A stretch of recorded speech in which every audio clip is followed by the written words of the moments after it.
Hello and welcome back to another video in my little Artists Way series. It's currently the third week. Well, in this video I'm going to cover the third week of the course, and I think in terms of the exercises this one was a little bit different. Like the first 2 weeks I feel like we're a lot of doing things, like, you know, the artist dates, which is still a thing I'm doing. And it's still part of this week, but I feel like these exercises are more introspective. I think this is easier to understand as soon as I start with the actual exercises in a bit. However, the reason why this chapter feels much more introspective to me than the past ones is because it covers emotions, like specifically. The ones that stood out to me were anger and shame. And for the anger paragraphs, I was really excited about reading those because, once again, this reflects a lot of things I've learned in therapy. I took way longer than comfortable to understand that anger is actually not a bad emotion, or rather that it's an emotion. I mean, it's not a bad emotion, but the part I had to understand was that it's an emotion you're allowed to feel, and it's a very helpful emotion.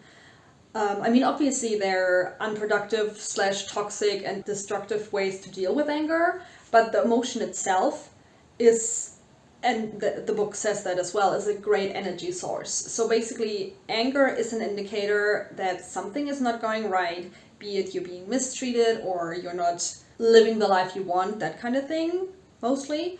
And the anger is also the energy source that makes you motivated to change the thing. Like, other emotions like fear make you feel sluggish or freeze or something like that. In a lot of cases, anger is like an explosive, like a active emotion. And while the paragraphs about that were not necessarily new to me, like a lot of things, I don't know, it felt very great reading that. Like, I happened to flip through the book before I reached that point, and I was excited to read that part of the book. However, the second one that stood out to me, the shame part, was pretty different. As in, I wouldn't say I feel a lot of shame consciously, but, like, for example, I love the way I dress. I feel very comfortable. But if I ran into, like, a coworker of mine who doesn't know me that well yet, who, like, a lot of people who see me in my boring work uniform, be it that job or past jobs, they're surprised about the way I dress in my daily life. So it's like, it's shame, but it's not like, oh my god, I'm embarrassed. Like, you might, maybe you understand what I mean. It's just like a kind of shame that's not a conscious decision or like a conscious awareness. It's more like, yeah, subconsciously, or like the reasoning is subconsciously. So that chapter as well was good and productive, helpful, whatever you want to call it, to read it, but also it was kind of painful, I'm not gonna lie. It was not comfortable. Another thing about shame in my case, however, is also the fact that I'm kind of trying to reframe it in my mind. Like, I feel as I grew up, it was just like, oh, I feel shame, I should stop doing this thing, or like not do it in front of people or whatever. Now, and for the past, I don't know how many years, I decided to use it as an indicator of, this is something important to me, this is something I should have a closer look at. Like, not necessarily, oh, I feel shame, I don't know, I would probably also feel shame if I walked around outside naked, you know, but like, that's not necessarily something I want to do. However, I think a great example for that is this YouTube channel. Because in my very first semester of my design degree, I realized just how much, shame I was feeling about showing people my art. And if you want to become an artist, you kind of, like, it's kind of part of the job to show people your art. My other friends who studied design, they were also very curious about my sketchbook, and I was absolutely curious about theirs, so we would just like exchange sketchbooks, and I would not offer it myself. Now, today, I'm like, oh yeah, I filled a few pages, you want to see them? Back then, I was just like, oh, please, like, just hoping no one would ask me, to have a look at my sketchbook. Then I would kind of begrudgingly give it to them, allow it to them. And then little by little I got more comfortable. And it's similar with the YouTube account, where I started doing it to just upload my classworks or also upload sketchbook tours. Because back when I applied at that school, I didn't find anything, like any indicators like how good am I compared to other people who study there. So my intention was to not only help other people, but also be more comfortable in showing my own work and present myself, present my work, talk about my work, that kind of stuff. And yes, the design degree itself absolutely helped a whole lot, because it's basically like presentation after presentation after presentation, after feedback, after group feedback, after presentation, and so on and so on. But yeah, I don't know, just the fact that I felt intimidated by the thought of sharing my works online, also showing myself online, talking about my works, that kind of stuff, was an indicator that it's something I would like to practice. And I'd be lying if I said it's very easy for me now, but I've gotten way more comfortable. That's something I'm very happy about. Like, these were probably the most important things that stood out to me personally. But also a summary of the rest of the chapter is, I guess, that you should basically gentle parent yourself. Like, a very good example that I somehow hadn't thought about is that the author said that, for example, if you feel shame or just hurt or anything like that, do not be like, oh, this doesn't matter. Like, you get a rejection, for example, from a job interview or something, and you're hurt and sad and disappointed, and instead of being like, oh, it doesn't matter, I'll have another chance, which is true, but you should not go into that right away. You should allow yourself to feel that way, to process the emotions, because if you don't, it just starts to fester. So instead of thinking, oh, it doesn't matter, and just pushing everything away, allow yourself to feel, and also remind yourself, for example, of situations that make you feel proud or made you feel proud. Like, you got good feedback, maybe a presentation where you got a lot of compliments, or you got a commission that you're just very proud of, that they chose you, stuff like that. So basically, allow yourself to feel all the emotions, even if they feel bad or unproductive in the moment. Allow yourself to feel them, process them, and be kind to yourself.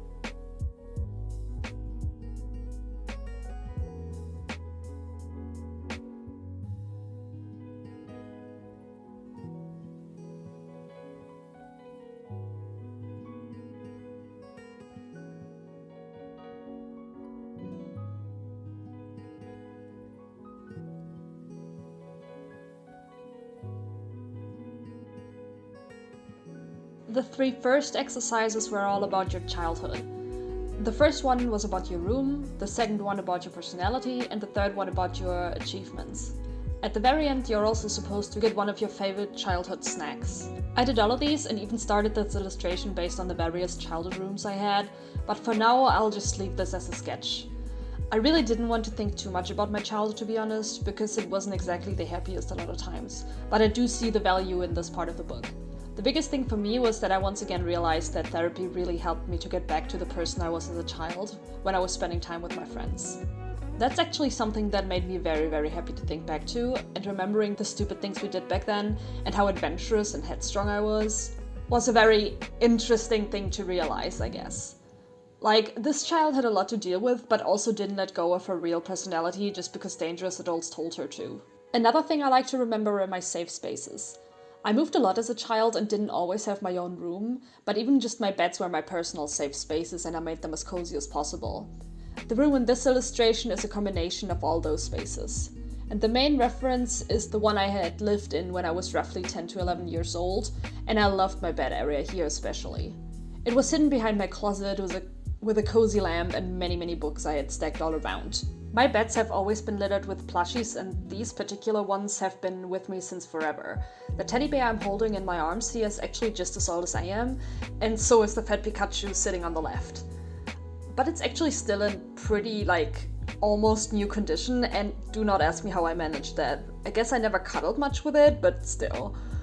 The Starly plushie there is, I guess a stand-in for my favorite Pokemon, Staraptor, and it's been way more than 10 years, and I still stand by the decision that Staraptor is the best Pokemon. Don't even fight me on that. Another part of the exercise was to eat some of your favorite childhood treats, and I love puff rice. So much. So I decided to incorporate that one in the illustration as well. It's the stuff in the bowl there.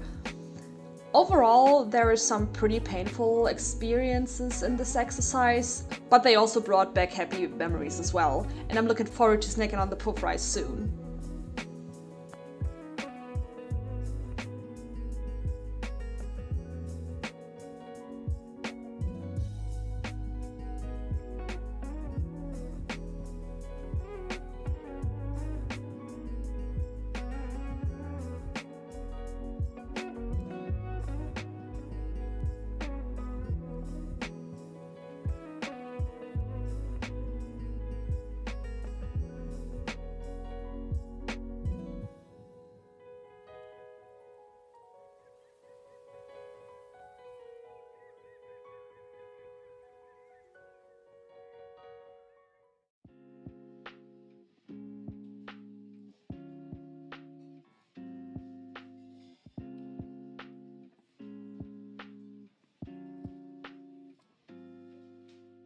For the next exercise, I decided to start by doing some sketch studies of the amazing illustrator Heikala.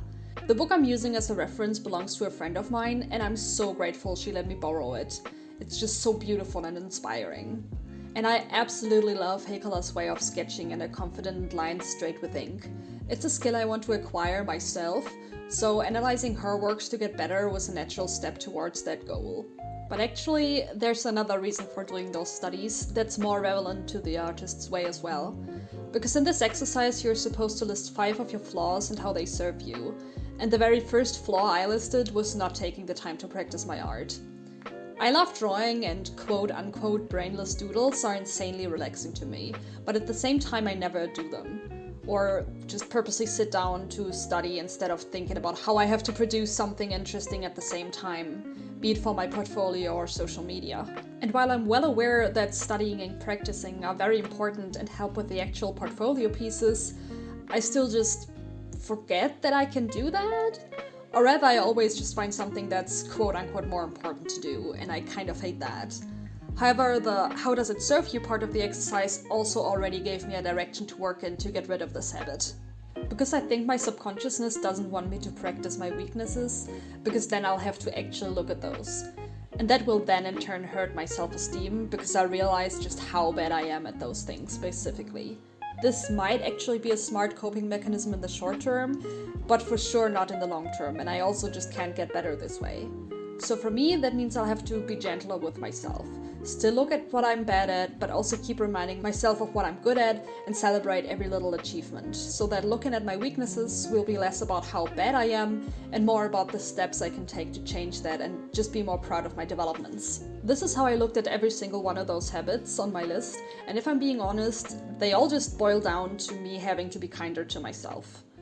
Every single bad habit had a well-intentioned reason behind it, but was actually just a toxic coping mechanism for a deeper seated problem. And if I were to actually work on the real problem, the bad habits would start to dissolve as well. It feels pretty weird to say, but I also have to be more strict with myself in another way, but less about, for example, procrastinating work, but more about working smarter, not harder, and setting healthy boundaries with myself, for example, in taking breaks or similar things. Overall, this exercise brought with it many realizations that I want to carry with me in my daily life and bring the results into my schedule. I already have some ideas how to do that, but I'll have to pick one to start before overwhelming myself with new goals and routines right from the get-go. But yeah, we'll see what the future brings for that one.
Oh, ich muss gleich auch bei den Comics mal gucken.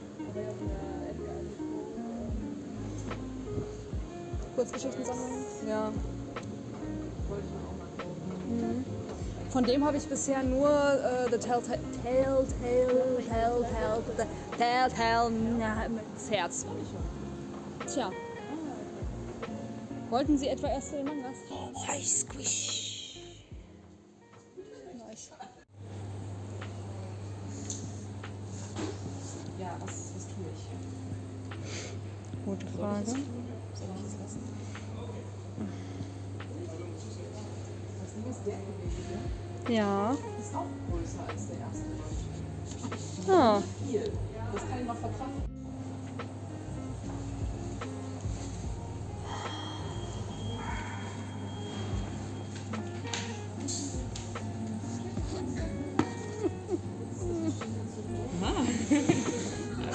Bekannt vor dieses Buch. Ja, Mann, das ist geil. Du bist so durch manchmal. Ich bin immer durch. Nee, ich brauche Band 6. Oh, da ist keine 6. Warum ist da keine 6? Das ist devastating.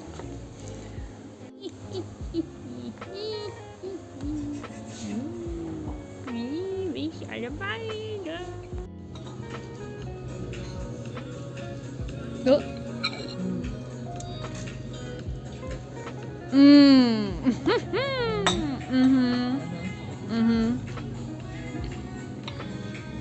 Doch, der ist gut. Auch gut. Darf ich ein Stück klauen? Nee, jetzt nicht mehr. Darf ich Kirsch? Nee. Du musst jetzt den Käsekuchen ohne Kirsche probieren. Oh, der ist sehr geil.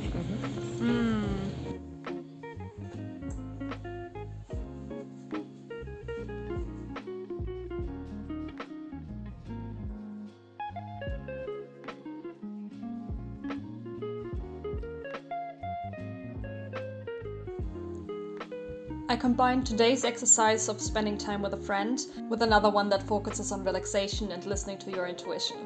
Or as the book calls it, your inner compass. I took a bath in the evening, and first of all I take them pretty rarely at this point, but also if I do, I usually watch a video or something on the side. This time around I just played some cozy acoustic music and tried to listen to my thoughts instead of subconsciously pushing them away. And it was hard! Like, the first thing I noticed was that my brain was jumping around a lot, but there were also a lot of the same topics as always. Unfortunately, most of those are things I can't change from one day to another, so instead of trying to come up with solutions, I tried to accept them and just sit with them for the time being. Usually, like I said, I just try to find solutions right away, and because I can't find solutions for those things, to fix them in this moment specifically, I just sit with them forever and like rotate them in my head like a cow in a microwave or whatever. But sitting with them and just accepting them for what they are and the fact that I can't change them right now was exactly a big part that helped me to just accept them. And they also made me realize that I really, really wanted to play Baldur's Gate 3 again. Like, so badly. Like, usually all those, oh, I have to finish this, oh, I have to get this done kind of thoughts distract me from my desire to take a break or something or treat myself. And goddamn, I love Baldur's Gate 3, so like, I don't know why I haven't played it in multiple weeks again. Or I know why, because I didn't let myself feel the desire to play it, so instead, that's just what I did. And honestly, I always underestimate just how relaxed and energized I am after doing something like that. Like, allowing myself to take a break, like a proper break from daily life. And I actually managed to get multiple things of my I still have to do X list done after, you know, took a proper break. Once again, this exercise really helped me to realize just how helpful breaks are. And I know I sound like a broken record, but I just have to sound like that to hammer in the fact just how important and helpful breaks are. But also at the same time, this exercise helped me to find solution to problems that have been bothering me for a while. Like, just by making me listen to my own thoughts. Which, I don't know, it still feels so crazy to me, but yeah. Basically, I guess the lesson I should take with me from this exercise is that taking breaks is part of the working process, which I technically know, but I feel like it's one of those lessons that I have to realize over and over and over again. So I guess I'll just have to actively plan breaks into my schedule, which I've been trying, but I also think I might not have been taking it as serious as I should. So I don't know if this exercise was exactly like the breakthrough, but it for sure is another piece of the puzzle of me actually taking breaks seriously and, you know, actually allowing myself to switch my brain off every once in a while.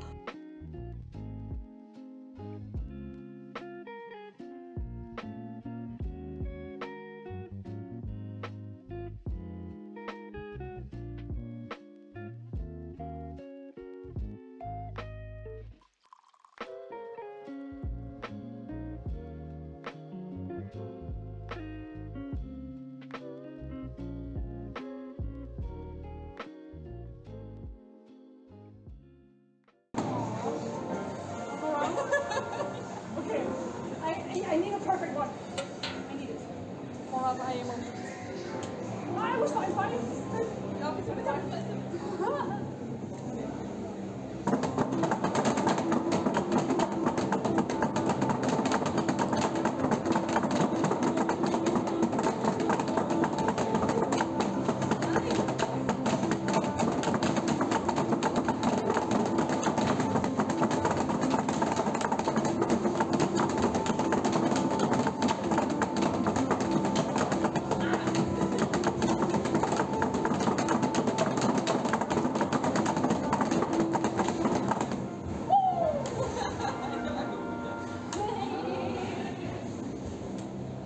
That was. Woo! I'm sorry.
First of all, let's get the most important thing out of the way. Please look at the adorable gizmo blanket that I got. It has ears. Look at them big ears. Like, when I was in town with friends the other day, I spotted this cozy beauty, and one might think I have enough blankets, but fun fact, I did not have this one, and I needed it. I mean, look at it, it's beautiful. But yeah, anyways, back to business. This week and its exercises have been super stressful to me, if I'm being honest. I got the easier things done early in the week and procrastinated so hard on the harder things, like the childhood room part, for example. And I procrastinated so much longer than I had even realized. And I guess it's mainly because I not only didn't really want to think back to those hard times and rip open old wounds, but also because it really didn't feel like the right time in my life for that. I'm still dealing with the post-graduation chaos and probably will be for the next months to come, but at the same time life must go on, so I can't wait with everything just because I don't want to do it. However, I do feel like it was the smarter move to abandon the childhood room illustration for now, because while I like that one actually, I want to put more energy into other things right now that are less emotionally draining. I had a similar experience with my artist date this week as well, which was once again going to the cinema.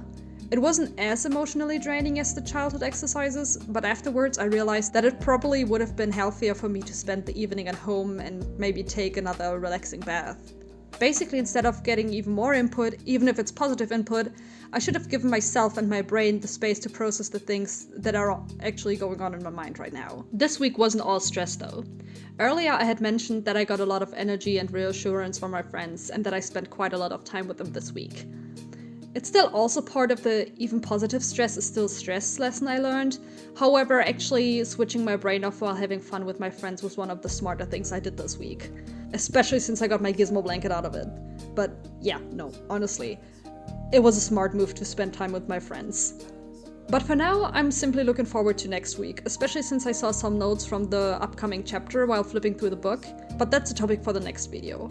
So I hope I'll see you there, and bye bye!